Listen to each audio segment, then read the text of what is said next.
வணக்கம். இன்றைய முக்கிய செய்திகள்.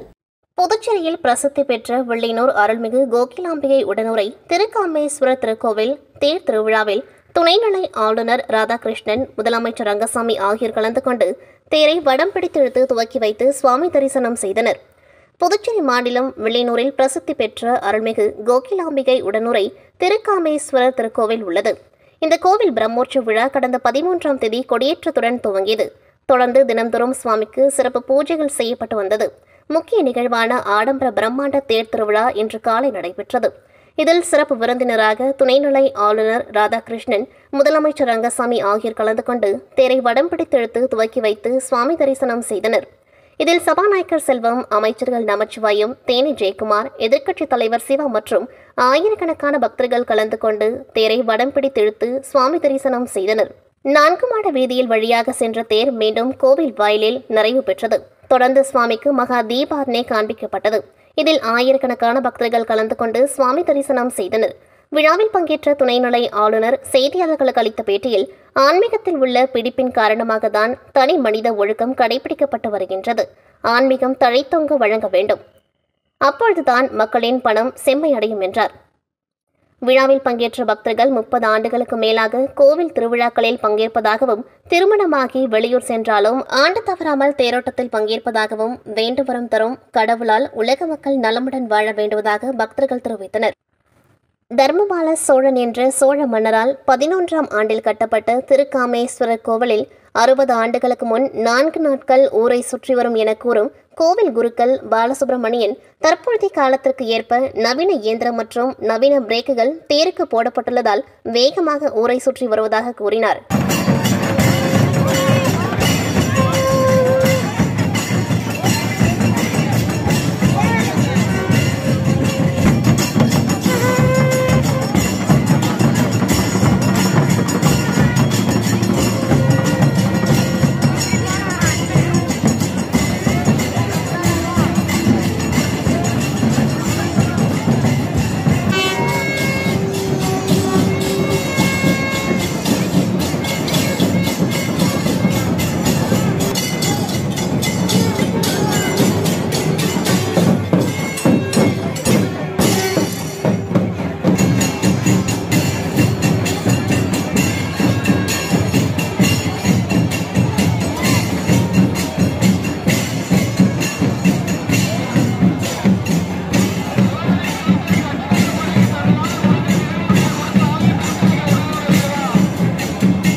நபர் ஒழுக்கத்தை இன்றளவும் இந்த சமுதாயம் கட்டி காத்து வருகிறது என்று சொன்னால் அதற்கு காரணம் ஆன்மீகத்தின் மீது இருக்கின்ற பிடிப்புதான்.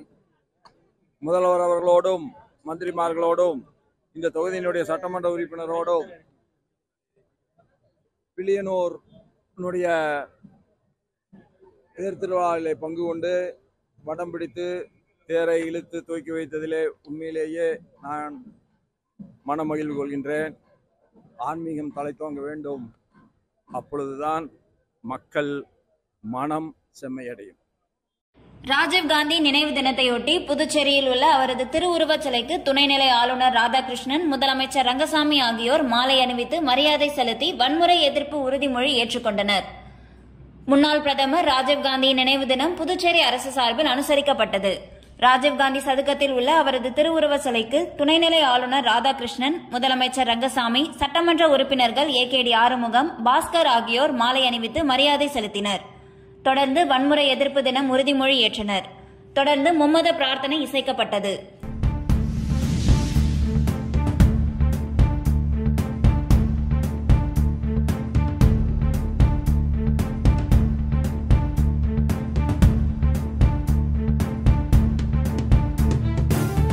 இதேபோன்று காங்கிரஸ் கட்சி சார்பில் வைத்தியலிங்கம் எம்பி, முன்னாள் முதலமைச்சர் நாராயணசாமி, முன்னாள் அமைச்சர் கந்தசாமி, முன்னாள் அரசு கொறடா அனந்தராமன் மற்றும் காங்கிரஸ் நிர்வாகிகள் காங்கிரஸ் கட்சி அலுவலகத்தில் ராஜீவ்காந்தியின் திருவுருவ படத்திற்கு மலர் தூவி மரியாதை செலுத்திவிட்டு ராஜீவ்காந்தி ஜோதியுடன் ஊர்வலமாக வந்து அமரர் ராஜீவ்காந்தியின் உருவ சிலைக்கு மாலை அணிவித்து மரியாதை செலுத்தி உறுதிமொழி ஏற்றனர்.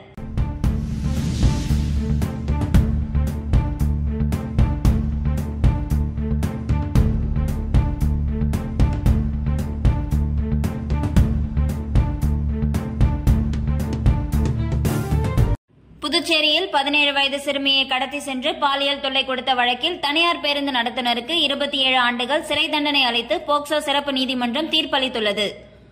புதுச்சேரி அருகே உள்ள தமிழக பகுதியான கடலூர் கீழ்ப்பாதியை சேர்ந்தவர் தனியார் பேருந்து நடத்துனர் பாபு.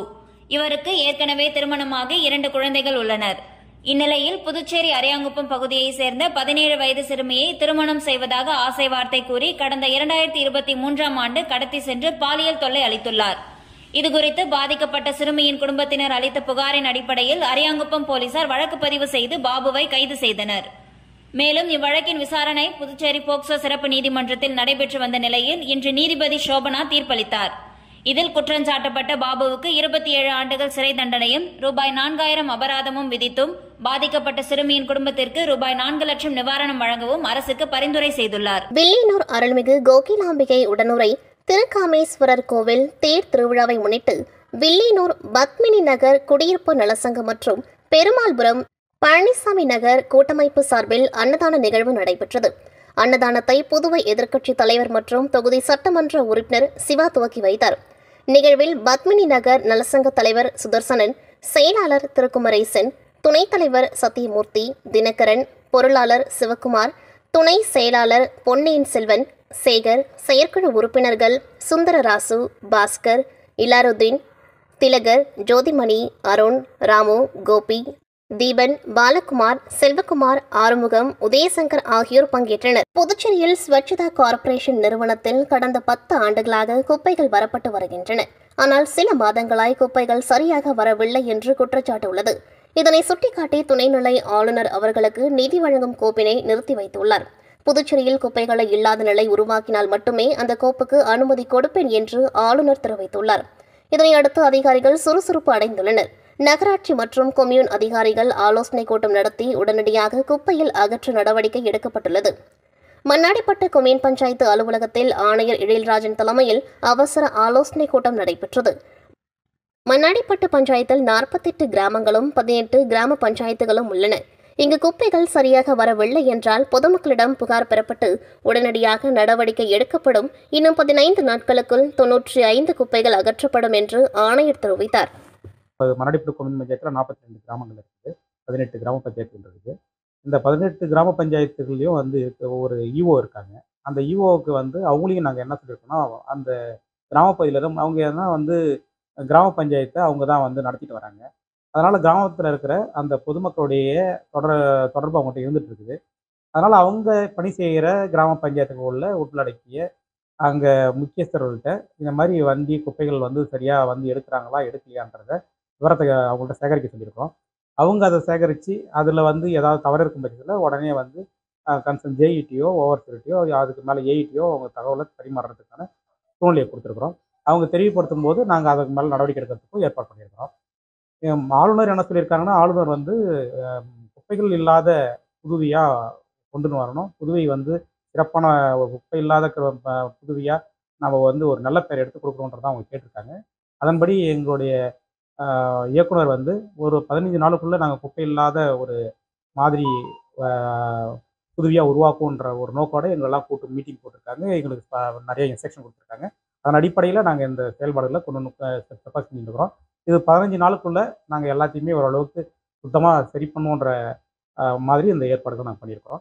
புதுச்சேரி யூனியன் பிரதேசம் காரைக்கால் அடுத்த திருநள்ளாற்றில் அமைந்துள்ள உலக பிரசித்தி பெற்ற ஸ்ரீ தர்ப்பணேஸ்வரர் தேவஸ்தானம் ஸ்ரீ சனி பகவான் ஆலயத்தில் பிரம்மோற்சவ விழா கடந்த மாதம் 5ஆம் தேதி கொடியேற்றத்துடன் துவங்கியது. இவ்விழாவின் ஒரு பகுதியாக இரவு ஸ்ரீ சனீஸ்வர பகவான் சிறப்பு அலங்காரத்துடன் தங்க காக்கை வாகனத்தில் எழுந்தருளி பக்தர்களுக்கு அருள் பாலித்தார். வருடத்திற்கு ஒருமுறை மட்டுமே ஸ்ரீ சனீஸ்வர பகவான் தங்க காக்கை வாகனத்தில் எழுந்தருளி வீதி உலா வந்தார். சனீஸ்வர பகவான் வண்ண மலர்களால் அலங்கரிக்கப்பட்டு மகா தீப ஆராதனை காண்பிக்கப்பட்டு வீதி உலா வந்தார்.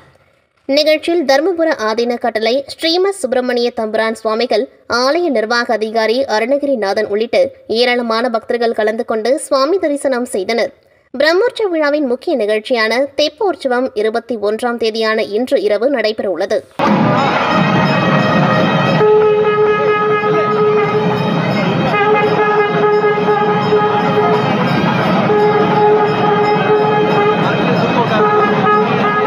புதுச்சேரி யூனியன் பிரதேசம் காரைக்கால் அடுத்த அம்பகரத்தூரில் அமைந்துள்ள பிரசித்தி பெற்ற அருள்மிகு பத்ரகாளியம்மன் தேவஸ்தானம் வைகாசி மாத மகிஷ சம்ஹார நினைவு பெருந்திருவிழா கடந்த 1ஆம் தேதி காப்பு கட்டி விமர்சையாக துவங்கியது. விழாவின் முக்கிய நிகழ்ச்சிகளில் ஒன்றான அருள்மிகு ஸ்ரீ பத்ரகாளியம்மன் புஷ்ப பல்லக்கில் வீதியுலா நிகழ்ச்சி இன்று அதிகாலையில் நடைபெற்றது. விழாவை முன்னிட்டு ஸ்ரீ பத்ரகாளியம்மனுக்கு சிறப்பு அபிஷேக ஆராதனைகள் நடைபெற்றது. பல்லாக்கு உற்சவத்தை முன்னிட்டு சிறப்பு இன்னிசை கச்சேரிகளும் நடைபெற்றது. பின்னர் அதிகாலை 2 மணிக்கு ஸ்ரீ பத்ரகாளியம்மன் வண்ண மலர்களால் அலங்கரிக்கப்பட்ட புஷ்ப பல்லக்கில் வீதியுலா நிகழ்ச்சி நடைபெற்றது. விழாவின் முக்கிய நிகழ்ச்சியான மகிஷா சம்ஹார் நினைவு வைபவம் இன்று நடைபெறுகின்றது. விழாவில் ஏராளமான பக்தர்கள் வருகை தந்து பத்ரகாளியம்மனை தரிசித்து அருள் பெற்றனர்.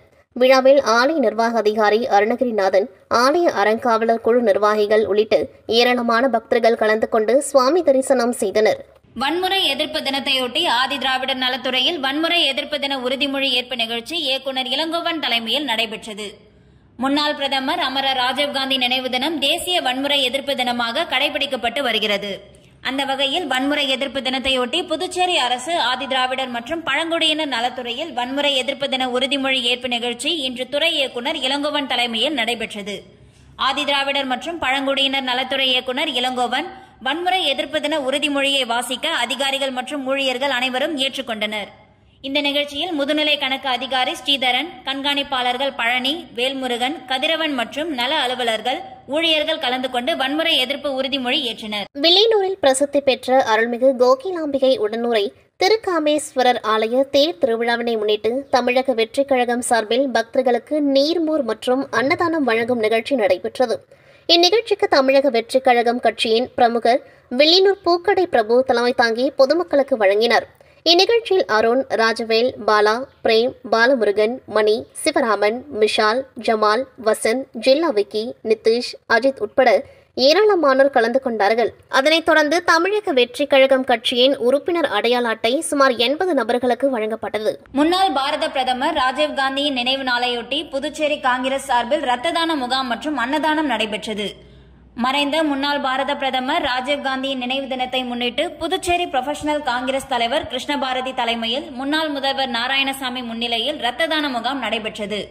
இந்நிகழ்வில் புதுச்சேரி காங்கிரஸ் கட்சி தலைவரும் மாநில நாடாளுமன்ற உறுப்பினருமான வைத்தியலிங்கம், முன்னாள் அமைச்சர் கந்தசுவாமி மற்றும் புதுச்சேரி மாநில காங்கிரஸ் கட்சி துணைத் தலைவர் தனுசு, முன்னாள் இளைஞர் காங்கிரஸ் தேசிய செயலாளர் லட்சுமிகாந்தன், புதுச்சேரி மருத்துவர்கள் அணி தலைவர் பதூர், புதுச்சேரி மாநில இளைஞர் காங்கிரஸ் துணைத் தலைவர் குணசேகரன், இளைஞர் காங்கிரஸ் துணைத் தலைவர் கோவலன், பிசிசி வடக்கு மாவட்ட செயலாளர் ராஜேஷ், ஜவஹர்பால் மஞ்ச் புதுச்சேரி சேர்மன் வெங்கடகிருஷ்ண வீரவேல், சோசியல் மீடியா மாவட்ட ஒருங்கிணைப்பாளர் தனராஜ், லாஸ்பேட்டை தொகுதி மாவட்ட துணைத் தலைவர் இளைஞர் காங்கிரஸ் ராஜேஷ் மற்றும் புரொஃபஷனல் காங்கிரஸ் மாநில நிர்வாகிகள் ஜீவா, ஜனேஷ், கவிதாஸ், கார்த்திக், மாநில இளைஞர் காங்கிரஸ் நிர்வாகிகள் வசந்த், கௌதம், பிரேமானந்த், சம்பந்தம் பங்கு பெற்றனர். மேலும் அதனைத் தொடர்ந்து மருத்துவமனை வாயில் முன்பு சுமார் 500க்கும் மேற்பட்ட பொதுமக்கள் மற்றும் நோயாளிகளின் உறவினர்களுக்கு மருத்துவ அணி தலைவர் பதூர் தலைமையில் காலை சிற்றுண்டி வழங்கப்பட்டது. இதில் மருத்துவ அணி நிர்வாகிகள், காங்கிரஸ் கட்சி நிர்வாகிகள் பலர் கலந்து கொண்டனர். புதுச்சேரியில் வரைவு கடற்கரை மண்டல மேலாண்மை திட்ட வரைபடங்கள் குறித்து மக்கள் கருத்து கேட்பு கூட்டத்தை தள்ளி வைக்க வலியுறுத்தி 500க்கும் மேற்பட்ட மீனவர்கள் கண்டன ஆர்ப்பாட்டத்தில் ஈடுபட்டனர். புதுச்சேரியில் உள்ள மீனவர்கள் பல்வேறு கோரிக்கைகளை வலியுறுத்தி சுதேசி பஞ்சாலை அருகே கண்டன ஆர்ப்பாட்டத்தில் ஈடுபட்டனர். புதுச்சேரி கடற்கரை பகுதியில் சட்ட விதிகளுக்கு புறம்பாக அமைக்கப்பட்டுள்ள உணவகங்கள், உல்லாச விடுதிகள், சுற்றுலா தலங்கள் ஆகியவற்றை உடனடியாக தடை செய்ய வேண்டும். மீனவர் கிராமங்களில் கடற்கரை முழுவதும் மீன்பிடி தொழில் சார்ந்த செயல்பாடுகளுக்கான பாரம்பரிய கலாச்சார இடங்களை தெளிவாக பதிவு செய்ய வேண்டும். கடற்கரை மேலாண்மை திட்ட வரைபடங்கள் குறித்து மக்கள் கருத்து கேட்பு கூட்டத்தை தள்ளி வைக்க வேண்டும் என்பன பல்வேறு கோரிக்கைகளை வலியுறுத்தி புதுச்சேரியில் உள்ள 18 மீனவ கிராமங்களை சேர்ந்த பஞ்சாயத்தார்கள், மீனவர்கள் 500க்கும் மேற்பட்டோர் கலந்து கொண்டு மத்திய மாநில அரசுகளுக்கு எதிராக கண்டன கோஷங்களை எழுப்பினர். அர்ஜுனனுக்கு மணமுடிக்க தனது தங்கையான திரௌபதியை கிருஷ்ணர் ரதத்தில் அழைத்து செல்லும் பெண் அழைக்கும் நிகழ்வு வெகு விமரிசையாக நடைபெற்றது. புதுச்சேரி பக்கிரிப்பாளையம் திரௌபதி அம்மன் கோவிலில் கோலாகல விழா. புதுச்சேரி அடுத்த பக்கிரிபாளையத்தில் 100 ஆண்டுகள் பழமை வாய்ந்த திரௌபதி அம்மன் கோவில் உள்ளது. இங்கு ஒவ்வொரு ஆண்டும் வைகாசி மாதம் பிரம்மோற்சவ விழா நடைபெறுவது வழக்கம். அதன்படி கடந்த 15ஆம் தேதி கொடியேற்றத்துடன் தொடங்கிய விழாவில் திரௌபதி அம்மன் பல்வேறு வாகனங்களில் எழுந்தருளி பக்தர்களுக்கு அருள் பாலித்தார். இந்த நிலையில் தொடர்ந்து அம்மனுக்கு பல்வேறு அபிஷேகங்கள், ஆராதனைகள் செய்யப்பட்டு சிறப்பு பூஜை நடைபெற்றது. பிரம்மோற்சவத்தில் முக்கிய நிகழ்வான அர்ஜுனன் திரௌபதி திருக்கல்யாண நிகழ்வு தொடங்கியது. இதில் நாளை நடைபெற உள்ள அர்ஜுனன் திரௌபதி திருமணத்தை முன்னிட்டு திரௌபதி அம்மன் பெண் அழைப்பு நடைபெற்றது. இதில் பக்கிரிபாளையம் கிராம தலைவர் காண்டீபன் தலைமையில் பூ, பழம், வெற்றிலை பாக்கு மற்றும் ஆபரண ஆடையுடன் 9 வகையான பூக்கள், பழங்கள் உள்ளிட்ட பதார்த்தங்கள் ஊர்வலமாக எடுத்து சென்று திரௌபதி அம்மன் பெண் அழைப்பு நடைபெற்றது. பக்கிரிபாளையம் விநாயகர் கோவிலில் இருந்து புறப்பட்ட பெண் அழைப்பை திரௌபதியின் அண்ணனான கிருஷ்ணர் ரதத்தில் திரௌபதியை சீர்வரிசையுடன் அழைத்து சென்றார். பெண் அழைப்பு கோவிலில் முடிவடைந்தவுடன் அங்கு திரௌபதி அம்மனுக்கு சிறப்பு அபிஷேகம் மற்றும் ஆராதனைகள் நடைபெற்றது. வான வேடிக்கை மற்றும் மேலதாளத்துடன் நடைபெற்ற திரௌபதி அம்மன் பெண் அழைப்பு நிகழ்ச்சியில் ஏராளமான பொதுமக்கள் மற்றும் பக்தர்கள் கலந்து கொண்டு அம்மனை தரிசித்து சென்றனர்.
முன்னாள் பாரத பிரதமர் திரு ராஜீவ்காந்தி அவர்களின் நினைவு நாள் அனுசரிக்கப்பட்டது. அன்னாரின் திருவுருவச் சிலைக்கு முன்னாள் அமைச்சர், மக்கள் தலைவர் திரு ப. கண்ணன் அவர்களின் மகன் திரு விக்னேஷ் கண்ணன் அவர்கள் இருசக்கர வாகனத்தில் 100க்கும் மேற்பட்டோர் ஊர்வலமாக சென்று மாலை அணிவித்து மரியாதை செலுத்தினர். உடன் மக்கள் தலைவர் ஆதரவாளர்கள் ஜெகதீசன் அவர்கள், திருபுவனை சங்கர் அவர்கள், சிவபாலன் அவர்கள், மதிவாணன் அவர்கள், வழக்கறிஞர் அண்ணாமலை அவர்கள், எல்லப்பன் அவர்கள், ஹரிகிருஷ்ணன் அவர்கள், புல்லட் பெருமாள் அவர்கள், ஐயனார் அவர்கள், நெல்லித்தோப்பு மணிகண்டன் அவர்கள், நந்தகோபால் அவர்கள், ராஜசேகர் அவர்கள், வடிவேலு அவர்கள், ஜெகன் அவர்கள், சுந்தர் கணேஷ் அவர்கள், வாழைக்குளம் சதீஷ் அவர்கள், லாஸ்பேட் கார்த்தி அவர்கள், லாஸ்பேட் சதீஷ் அவர்கள், கோபிநாத் அவர்கள், லாஸ்பேட் துரை அவர்கள், வெங்கடேசன் அவர்கள், சுப்பிரமணி அவர்கள், இடையார்பாளையம் ராமதாஸ் அவர்கள், சீனிவாசன் அவர்கள், உஜாலா ஆறுமுகம் அவர்கள், தேத்தான்பாக்கம் செல்வராஜ் அவர்கள், ஏழுமலை அவர்கள், சவுந்தர் அவர்கள், காதி முருகன் அவர்கள், வினோத் காமலை அவர்கள், ராஜ்பவன் வெங்கி அவர்கள், பாகூர் ஷியாம் அவர்கள், திருபுவனை ராஜேந்திரன் அவர்கள், ராஜ்பவன் மணிகண்டன் அவர்கள் மற்றும் பிஆர்டிசி ஸ்பின்கோ தொழிற்சங்கம் நிர்வாகிகள் மற்றும் அனைத்து தொகுதியில் இருந்தும் ஏராளமான இளைஞர்கள் கலந்து கொண்டனர். நெட்டப்பாக்கம் ராமலிங்கேஸ்வரர் ஆலயத்தில் வைகாசி பிரம்மோற்சவ பெருவிழாவை ஒட்டி தேரோட்டம் சிறப்பாக நடைபெற்றது. பிரம்மோற்சவத்தின் முக்கிய நிகழ்வாக இன்று காலை 7 மணி அளவில் தேரோட்டம் நடைபெற்றது. தேரோட்ட விழாவில் எம்பி வைத்திலிங்கம், துணை சபாநாயகர் ராஜவேலு, மணலிப்பட்டு சைவ திருமணத்தின் குமாரசுவாமி, தேசிக பரமாச்சாரிய சுவாமிகள், பிரகாசம் குடும்பத்தினர் மற்றும் அறங்காவல் குழுவை சேர்ந்த முருகன், சேகர், சரவணன் ஆகியோர் கலந்து கொண்டனர். முன்னதாக பிடாரி அம்மனுக்கு சாகை வளர்த்தல், மகா கணபதி ஹோமம், விநாயகர் மூஷிக வாகனத்தில் வீதியுலா, இந்திர விமானத்தில் பஞ்சமூர்த்தி வீதியுலா, சந்திரசேகரர் சூரிய பிறவை வீதியுலா, சந்திரபிறவை வீதியுலா, அதிகார நந்தியில் வீதியுலா, கற்பக விருட்சத்தில் பஞ்சமூர்த்தி வீதியுலா ஆகியன நடைபெற்றது. 7ஆம் நாள் பர்வதவர்த்தினியுடன் ராமலிங்கேஸ்வரருக்கு திருக்கல்யாண உற்சவம் நடைபெற்றது. இன்று காலை தேரோட்டம் நடைபெற்று முக்கிய மாட வீதிகள் வழியாக தேரானது சென்று பின்னர் தேரடியை அடைந்தது. இவ்விழாவில் சுற்றுப்புற பகுதிகளில் இருந்து திரளான பக்தர்கள் கலந்து கொண்டு தேரை வடம் பிடித்து இழுத்தனர். விழாவில் கலந்து கொண்ட அனைவருக்கும் அன்னதானம் வழங்கப்பட்டது. விழாவிற்கான ஏற்பாடுகளை கோயில் அறங்காவலர் குழுவினர் மற்றும் பொதுமக்கள் செய்திருந்தனர்.